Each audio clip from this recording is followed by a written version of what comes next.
Ancha monasca guayquipanaykuna, allin punchay llapanchiswan. Hoy día vamos a tocar un tema muy importante en la Iglesia Católica y me refiero a dinero y sacramentos. De cuando en cuando es importante tocar este tema.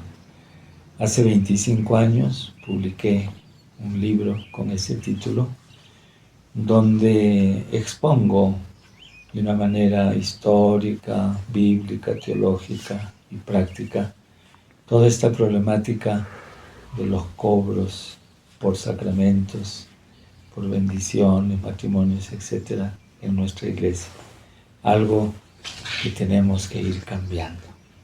Cuando una persona va a cierta parroquia y pregunta, ¿cuánto cuesta la misa? A veces el encargado o la encargada le dice, no, la misa no cuesta nada.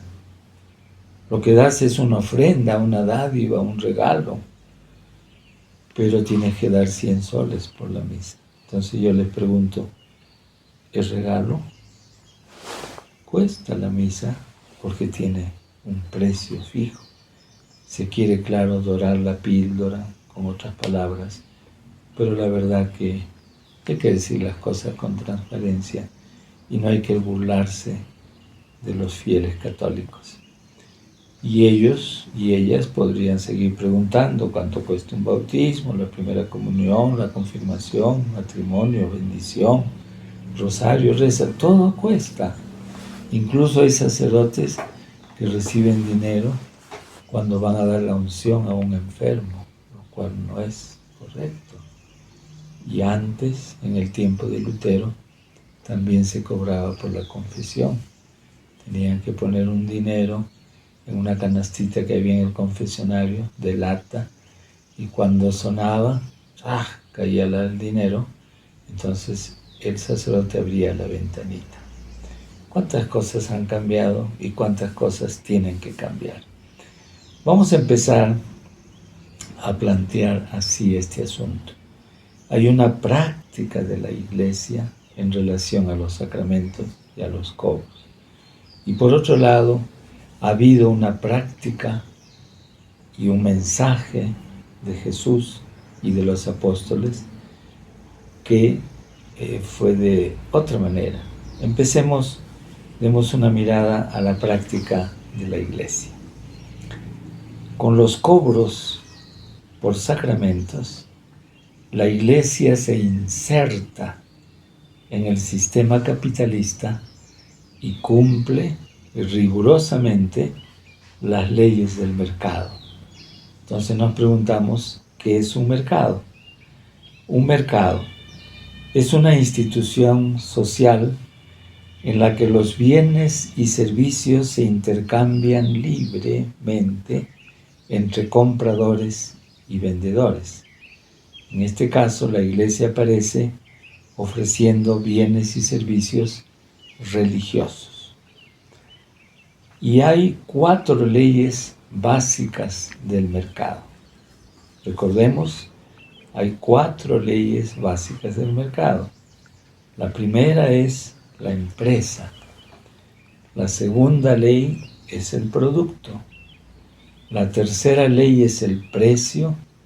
Y la cuarta son los sectores productivos. Vamos entonces a la primera ley, la empresa. ¿Qué es la empresa? Una unidad económico-social donde el capital, el trabajo y los medios materiales coordinan para producir bienes o servicios. En este caso, cada obispado y cada parroquia aparecen como empresas filiales de una gran empresa que sería multinacional, en este caso multinacional de misas, la Iglesia. No nos olvidemos que también existe lo que yo llamo un banco de misas, es decir, conventos, ya sea de hombres o de mujeres, obispados, parroquias, sobre todo en Europa y en Estados Unidos, que reciben los encargos de misas de las personas que quieren pedir por sus difuntos, y como ellos no pueden celebrar todas las misas, acumulan los nombres, acumulan el dinero y envían a las iglesias de otros países como la nuestra. Eso existe también.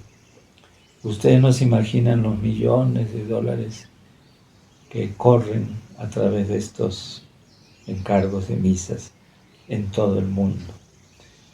La iglesia produce bienes y servicios religiosos. Son los sacramentos, los rezos y las bendiciones. Una empresa necesita de recursos materiales, humanos y económicos.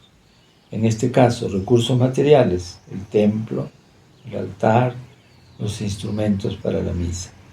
Recursos humanos, el sacerdote que la celebra.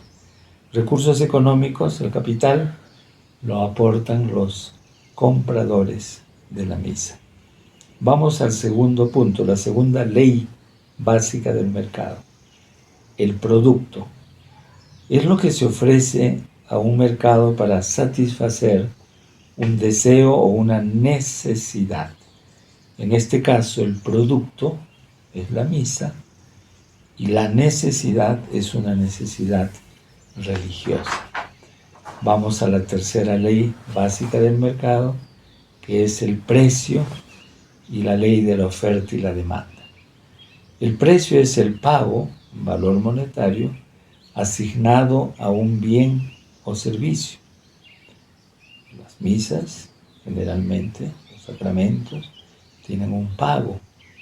Los precios se ponen, como en el mercado, en una lista que se llaman aranceles. Cada cierto tiempo suben los precios, por ejemplo, cuando hay inflación, y varían según la región. En Lima, por ejemplo, las misas y matrimonios son más caras. Y no es lo mismo que te cases en San Martín de Porres o que te cases en Miraflores o en otra zona de platudos, diríamos. También el precio cambia según el día, según la hora. En la noche, por ejemplo, la misa es más cara que en el día. Las misas de fiesta, de matrimonio, o cuando se celebra junto a un muerto fresco, es más cara la misa. Y la ley de la demanda y de la oferta se cumple también en este sistema de cobros de misas. Un ejemplo triste es que en muchas parroquias de todo el Perú, y me imagino de todo el mundo, en la pandemia en que había tantos difuntos, subieron en muchos casos los precios de la misa. No tuvieron compasión con la gente. Eran las leyes del mercado y había que cumplirlas. Yo recibí varias veces pedidos de personas de otros departamentos diciéndome: por favor, hermano, en la misa que celebras, pide por mis familiares, menganos, sutanos, porque no tengo dinero para pagar las misas. Y la cuarta ley básica del mercado se refiere a los sectores productivos, o sea, qué clases de empresa existen. Esto de los cobros de misa entraría en el grupo 4, que se refiere a las actividades relacionadas con la educación, el arte, la cultura y el entretenimiento. Vayamos ahora a la práctica de Jesús y de los apóstoles. Jesús nunca cobró por sus milagros o cuando alguna vez rezó. Eso sí, había gente que le colaboraba, había la ofrenda. En Mateo 10:8, Jesús dice: den gratuitamente, puesto que recibieron gratuitamente.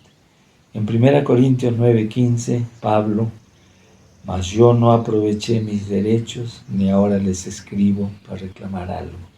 En Hechos 20, 33 y 34, cuando Pablo se despide de los sacerdotes de Éfeso, ya está próximo a su muerte, les dice: yo de nadie codicié plata, oro ni ropa. Ustedes saben que trabajé con mis propias manos para conseguir lo necesario para mí y para mis compañeros. En Hechos 8:18 al 24 aparece el mago Simón, que les ofreció dinero a los apóstoles para que le dieran el poder de transmitir el Espíritu Santo y después hacer negocio con eso. Pedro le dice: desaparece tú junto con tu dinero, pues has pensado que el don de Dios se compra con dinero. Aquí pues vemos una contradicción entre la práctica de Jesús y de los apóstoles y la práctica de nuestra Iglesia Católica. ¿Qué hacer? ¿La Iglesia necesita dinero? Sí, como todos. Pero debemos tener creatividad para ir saliendo de ese sistema capitalista de cobros e ir al sistema evangélico de ofrendas, como fue en los primeros 4 siglos en la Iglesia, es decir, ofrendas totalmente voluntarias. Y si hablamos del diezmo, de otras iglesias vemos que también el diezmo ha caído en las garras del capitalismo, porque tienen que dar siempre el 10%. No debería ser así. Podrían dar lo que puedan y no ofrecerles bendiciones si es que dan mucho y condenaciones si es que dan poco. El Papa Francisco, por su parte, ha dicho: la salvación no se compra, y de eso vamos a conversar la próxima semana. Y con esto les digo: Jamo semana cama, hiki sin cama.